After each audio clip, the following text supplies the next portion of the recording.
The new ONE Flyweight World Champion, Demetrious Johnson. DJ, you've shook up the world again. You keep doing this. It's not hyperbole to say that one goes down in history.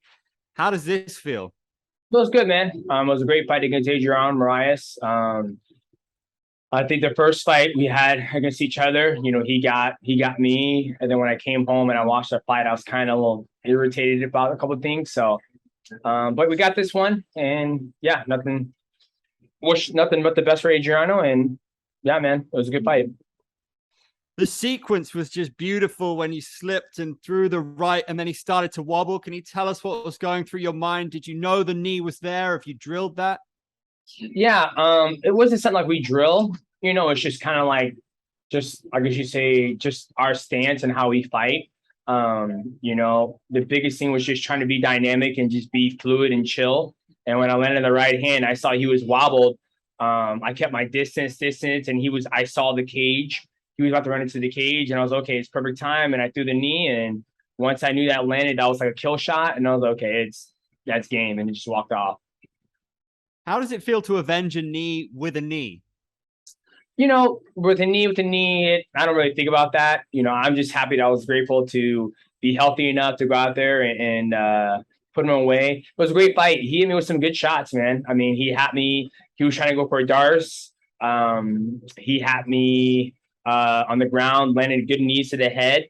But I knew it was gonna be a tough fight. That's one of the things I love about competing. There's a part of me where I hate pressure. I hate all of the eyeballs on me. But there's a part of me where it's like, yeah, fuck yeah, let's go and let's see how hard we can push it. Let's see if we can push ourselves to that breaking point. And I had great words with Adriano, and I said, dude, like, at the end of the day, I'm at the point now in my career, like, I'm just here to have fun. And if I win, I win. If I lose, I lose. I'm not gonna let the outcome of my wins or my losses dictate my life. Like, if I was on the receiving end of another knee, I would have the same demeanor and energy right now. How hurt were you in the first round when he clipped you with a head kick, or when he did get those knees on the ground? How do you stay so composed? Just chill, man. It's a fight game. Like, my training camps, they're very, very hard. Like, I literally get beat up when I train with my coaches. I'm not around a whole bunch of yes men. Like, I get pushed, and I know everybody says, oh, I'm not the biggest dog in the room. Let's just say that. So, when he hit me top of the head, I was like, good for you. I was telling him, he was like, oh my God, I kicked him in the head, and he's talking to me. And I was like, yeah, because I'm here. Like, I feel like now at this stage of my career, I'm actually taking it all in, and I can see it's like I almost like leveled up. I keep on getting better. You mentioned training with Henry Cejudo before the fight. How did that help you? It helped me just by just understanding where my strength is, right? Because when you're in a gym by yourself, excuse me, not a gym by yourself, but when you're in a gym with the team with all the time, we all have the same strengths. And then when I went to Arizona Combat Sports and trained with Henry and the whole team over there, I can they can see like, okay, this is where you're really strong at. Like, we can tell as you react. And when it's like, okay, I'm so strong here, and some of you guys can't even deal with it, I'm going to build on top of that. So just an eye opener. That's the biggest thing. He was doing a watch along stream. I managed to catch the end of it. One of the fan questions was you and DJ in one. He said, we would be crazy not to do it, to put the friendship aside. If the money was right, we'd be crazy not to do it. Do you feel the same? What's that? Do you feel the same? Oh, I mean, absolutely. I mean, I'm sure if the money was crazy enough, I'm sure me and him would do it. Like, me and him, we're chill, right? And I know we would fight because I know he's got to make a lot of money from the diapers for his baby. I know he wants more kids. So I told Michael Sabas in the back, he was back there, and he was very emotional, and all the fans were like, and I was like, dog, I said, don't let what happened out there dictate your life. I was like, at the end of the day, it's about making fucking money. Like, I'm being straightforward honest. Yes, wins, loss, all that stuff, winning championship, that's all gravy and stuff. But I said, Sabas, at the end of the day, people are gonna call, like, you're gonna get a phone call from the cable bill or cable company, like, hey, hi, Sabas, hey, it's cable Comcast. Yeah. Did you pay that bill on time? Oh, you did? Okay, thank you. it's about keeping the lights on, right? So if me and Henry to fight, we'll put it aside and make a lot of money together. And after the fight, whoever wins or loses, buy each other a beer. I like it. Can he hasn't competed in a while though. You're the best you've ever been. You were saying at 36. That's amazing. Can he hang with you in competition? Yeah, he can hang with me, man. Like Henry Cejudo is still good. You know, he just jumped back in the USADA pool. He's still under contract with the UFC, and I think Henry wants he wants that triple crown. He wants that triple.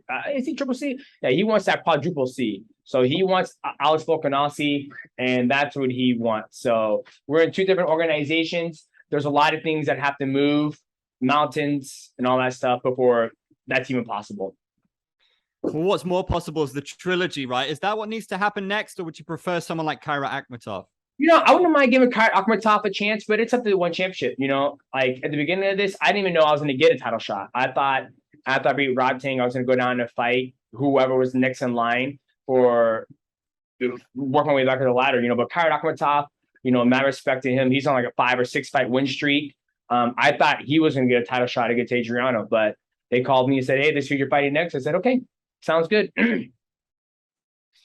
A lot was talked about Adriano's size, and you mentioned his length as well, but you handled it so well inside the clinch and on the ground. How did you prepare for someone as physically big as him?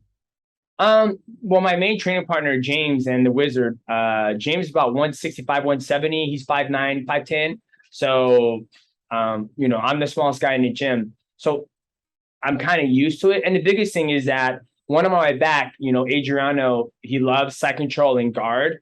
And that's when I was able to get the cut on him. So when I get home, I'm going to continue to get back on my gi, work on my grappling. Because for me, it's like, he's just a bigger body. And, you know, with my shorter legs, I just can't get him off me. So, and sometimes you're better to stay on your back because when you try to get up, he's waiting for you to turn to give you his back. He's waiting for you to make a mistake. I think this was your first KO since Cejudo 2016. Is this your favorite finish? Is this up there in terms of your favorite moments now? Yeah, it's up there. You know, I never done a walk-off knockout, so that's pretty dope. You know, I've done a high kick like Mirko Cro Cop. I've done a, you know, liver shot. I've done right hand against Joseph Benavidez. So yeah, man, like I said, I'm just grateful and blessed to be in the position I am in. Nothing respect to Adriano. We've both been on the receiving ends of knockouts from each other.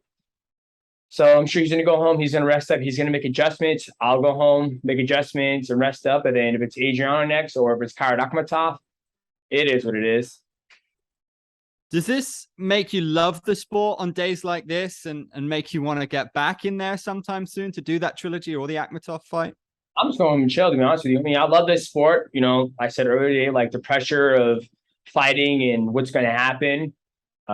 You know, I love it and I also hate it. But at the same time, you know, like I said, I'm in the mindset now that I don't care if I win or lose. I just want to go out there, put on a good show and continue to get better. And I felt like that's what I did tonight. It was a pretty special card being the first one on Amazon Prime. And you have to say it was fireworks. How much of it did you get to catch? Did you see any of the crazy knockouts? Did anything stand out for you? Yeah, I saw Sebastian. He caught a year with a good uppercut. And let's not even talk about this card. Let's talk about yesterday's card. The Tom Lee versus Kai was an amazing fight, back and forth. You got a brand new champion. Then you also had Christian Lee taking out Oak. Man, Christian Lee looked amazing. Just took it straight to Oak. And then jump back into this card. You know, you had, you know, Nango taking out Liam Harris with just leg kicks. I think you also had the female Muay Thai going at it. I mean, this was a good way to kick off a great partnership with Amazon. The commentators, the fans, the pundits, people love to call you the greatest of all time. Did today enhance that legacy?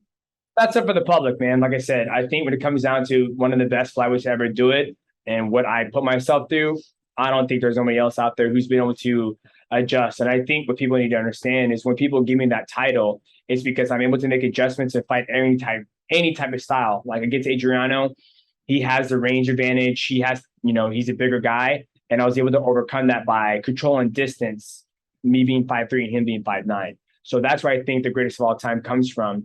And me being the flyweight to be able to do that, I think that just adds to my legacy. Did this rivalry we've seen here and this adversity you had to take on, has that extended you, pushed you further, made you better? Yeah, I would say so. I mean, like I said, this is the first time I camped that in my whole entire career that I've actually went out and done different things. You know, I started grappling in a gi now, working towards my black belt. And then also, you know, went to Arizona to train a little bit of Himi Cejudo and just trying to get better. That's the biggest thing I'm just trying to work on. I'm always striving for perfection. My coach came back there and I was like, man, there was a point in the fight that I did this. And he goes, chill. He goes, you just became a world champion again.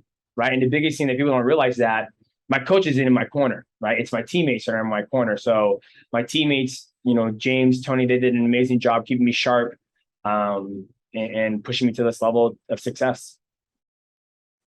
I don't think anybody's ever done this East-West double that you've done. It was all the talk when you signed with ONE Championship. How do you feel now to actually do it, to get that belt? How significant is it? It feels good. Like I said, I'm a platinum guy, right? And when I signed with this organization, when they announced like the World Grand Prix, and once I saw that World Grand Prix platinum belt, I was like, I got to have that fucking belt. I was like, I need that belt. I've always wanted to win a World Grand Prix. That was one of the things I grew up watching. Crow Cop, Josh Barnett, you know, it was Pride Openweight Grand Prix. It was something I really, really wanted. So when I got the World Grand Prix, I was kind of satisfied. And then, you know, they came out with this belt, it's big and gold.